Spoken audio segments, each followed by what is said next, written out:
রাজনৈতিক দলের কর্মী নেতা সবাই নিজেকে সংশোধন করবেন। এই দেশে আর আওয়ামী মার্কা রাজনীতি এদেশে আর কখনোই প্রতিষ্ঠিত হবে না।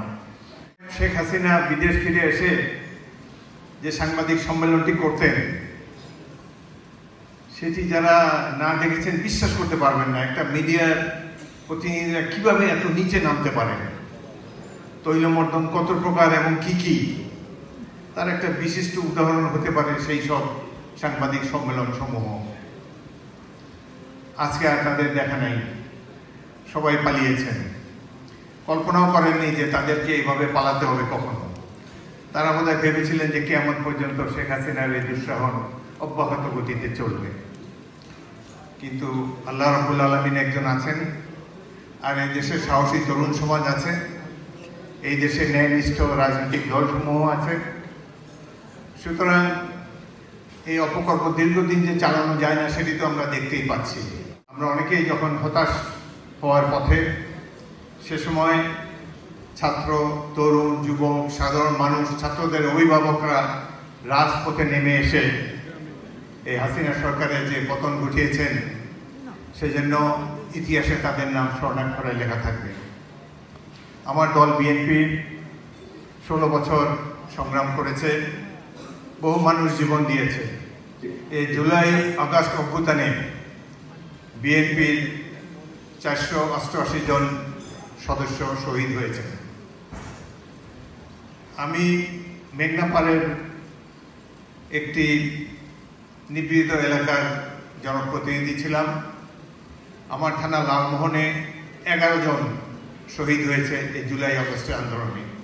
এই 11 জনের মধ্যে একজনও ছাত্র না, এরা মুদি দোকানদার, রিক্সাওয়ালা, ঠেলা গাড়িওয়ালা, এভাবে সাধারণ মানুষ। আমি অবাক হয়ে ভাবি যে এই যে এরা কেন জীবন দিতে এসেছে। আমরা তো কেবল বিশ্ববিদ্যালয়ের ছাত্রদের কথা শুনি, তাদের আন্দোলনেই নাকি এই সরকারের পতন হয়েছে। কিন্তু এই যে খেটে খাওয়া সাধারণ মানুষ, সাইলেন্ট মেজরিটি, যাদের কথা বলার কেউ নাই, যাদেরকে পাদপ্রদীপের আলোতে কখনোই দেখা যাবে না, টেলিভিশনে তাদের স্টোরি কখনো আসবে না, এরা কিভাবে জীবন দিল হাসতে হাসতে।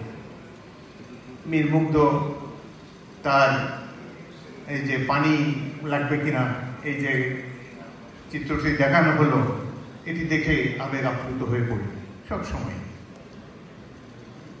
অর্থাৎ বাংলাদেশে যেমন শেখ হাসিনারা আছে, তেমনি এই ধরনের অযুত শহীদ আবু সাইদের মতো তরুণরাও আছে। আজকে অনেকের মধ্যেই চিন্তা যে বাংলাদেশের রাজনৈতিক দলগুলো বোধহয় বাংলাদেশকে ধ্বংস করে দিতে যাচ্ছে। কিন্তু রাজনৈতিক দলসমূহ তাদেরও কৃতিত্ব আছে। এই 16 বছর তো বিএনপি এবং আরো অনেক রাজনৈতিক দল এই শেখ হাসিনা স্বৈরাচারের বিরুদ্ধে নিরন্তর সংগ্রাম করেছিল। এদের অনেকে আত্মদান দেখতে পেয়েছি আমরা। আরেকটি আমাদের প্রবলেম কারা করে বাংলাদেশে, প্রবলেম করে আমাদের মতো শিক্ষিত ব্যক্তিরাই। সাধারণ মানুষ কিন্তু সবসময় রাজনৈতিক দলের ডাকে বা যে কোনো আন্দোলনের মুহূর্তে রাজপথে এসে নীরবে জীবন দিয়ে চলে যায়।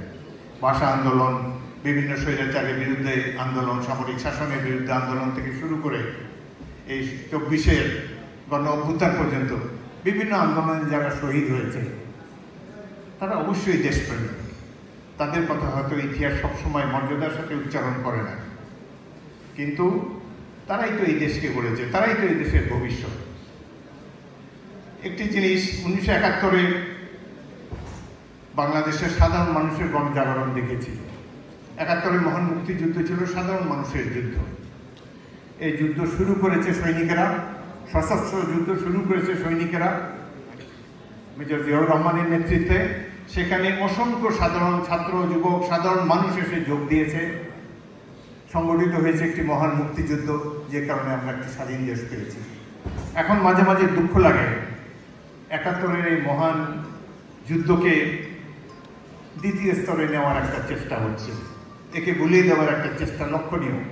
যারা এই সংগ্রামে সেদিন যোগ দিতে পারে নাই তাদের একটা প্রচ্ছন্ন ইচ্ছা যে 71 মানুষ ভুলে যান, কিন্তু কোনো সংগ্রামের কথাই তো মানুষ ভুলবে না, কারণ এটি জাতীয় সংগ্রাম। অগণিত মানুষ গ্রামে গঞ্জে শহর বন্দরে স্বতঃস্ফূর্তভাবে এসে এই মুক্তি সংগ্রামে অংশগ্রহণ করেছে। একইভাবে শেখ হাসিনার এই দুঃশাসনের বিরুদ্ধে যেভাবে ছাত্র যুবক সাধারণ মানুষ প্রতিবাদ জানিয়েছে, আমাদের দেশের জন্য গৌরবময় অধ্যায়। পৃথিবীতে কটা জাতি আছে বাঙালিদের মতো একটু সংগ্রাম করতে পারে? আমরা নিজেদেরকে ছোট ভাবি, দারিদ্র কবলিত দুর্নীতিবাজদের দেশ বলে মনে করতে পারি, কিন্তু এই দেশ তো আবু সাঈদের দেশ। এই দেশের মানুষ বুক পেতে যায়, হাসতে হাসতে মেশিন গানের সামনে বুক পেতে দিতে পারে। এরাই তো স্বাধীনতার রক্ষা কবচ। আজকে সংস্কার নিয়ে অনেক কথাবার্তা হচ্ছে, রাজনৈতিক দলগুলোর মধ্যে ঐক্যমত প্রতিষ্ঠিত হচ্ছে না। একটু আগে আমার আগে আমির খসরু সাহেবও বলে গিয়েছেন, সব দল তো ঐক্যমতে আসতে পারে না। তো তাহলে তো আমরা একই দল থাকতাম। বিভিন্ন রাজনৈতিক দল কেন? যে যার মত আদর্শ প্রচার করবে, জনগণ বেছে নেবে এর মধ্যে সঠিক আদর্শ কোনটি। করব আজকের দিনে এই শহীদ পরিবারের সামনে, এবং বিশেষ করে আবু সাঈদের এই মৃত্যুর দিনে আমরা সেন শপথবদ্ধ হই। এই যে জুলাই আগস্টের যে মহান গণ অভ্যুত্থান, এটি কখনো ব্যর্থ হতে পারে না। এই জন্য যা কিছু করার দরকার আমরা নিশ্চয়ই সেটি করব। আজকের এই দিনে আপনাদের সবাইকে শুভেচ্ছা জানাই। এবং ইলিয়াস হোসেন অনেক কষ্ট করেছেন জীবনে, তার আমেরিকার প্রবাস জীবনের কষ্ট আমরা সবাই জানি। কনক সারোয়ারের বোনকে যেভাবে নিগৃহীত করা হয়েছে শেখ হাসিনার আমলে, এই দেশকে ধ্বংস করে দিয়ে গিয়েছে এই শেখ হাসিনা এবং তার দুঃশাসন। আগামী দিনে আমরা একটি সুন্দর বাংলাদেশ গড়ে তুলে শহীদদের আত্মাকে শান্তি দেবো, এটাই কামনা করি। সবাইকে ধন্যবাদ, শুভেচ্ছা।